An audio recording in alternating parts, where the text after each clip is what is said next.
रामायण में देवी सीता की खोज के लिए जब हनुमान समुद्र के ऊपर से लंका की तरफ जा रहे थे, तब समुद्र के बीच में से एक पर्वत निकला। उस पर्वत का नाम मैनाक था और वो पर्वत पूरा सोने का बना हुआ था।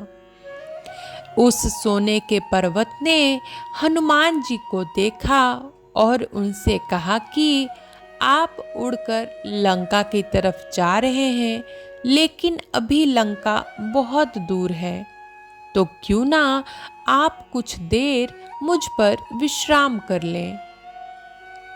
हनुमान जी ने मैनाक पर्वत को देखा और बोले, आपने मेरा इतना ध्यान रखा और मुझे विश्राम करने के लिए प्रस्ताव दिया, इसके लिए धन्यवाद। लेकिन मैं अभी रुक नहीं सकता। मेरा लक्ष्य है माँ सीता की खोज करना, और जब तक मैं अपना लक्ष्य पूरा नहीं कर लेता, तब तक मैं रुक नहीं सकता। पर्वत बोला, अभी सफर बहुत लंबा है, आपको विश्राम कर लेना चाहिए।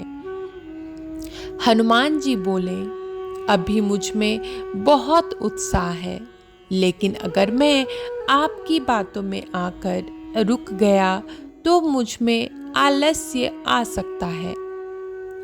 हनुमान जी समझ गए थे कि ये सोने का पर्वत है।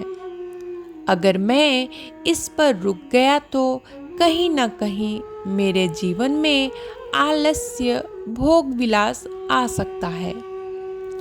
हनुमान जी मैनाक को धन्यवाद कहकर आगे बढ़ गए। जब हम किसी लक्ष्य की ओर बढ़ते हैं तो हमें भी भोग विलास, सुख सुविधा के साधन मिलते हैं। कभी कभी कार, मोबाइल, टीवी जैसी चीजें मैनाक पर्वत की तरह हमें रोकती हैं। बुद्धिमानी ये होनी चाहिए कि इन्हें स्पर्श करें, यानी इनका उपयोग करें और अपने लक्ष्य की ओर बढ़ जाएं।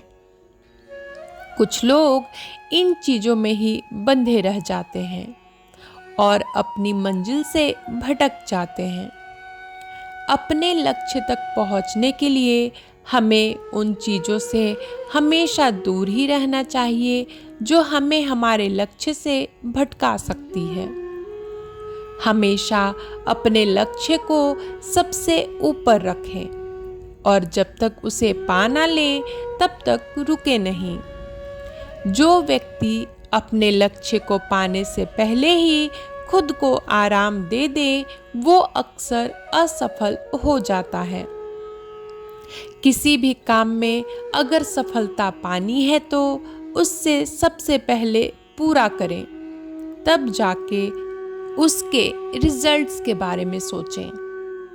हम जोश जोश में कई चीज़ों की शुरुआत कर लेते हैं, लेकिन उन्हें पूरा नहीं कर पाते और फिर अपनी असफलता का रोना रोते रहते हैं।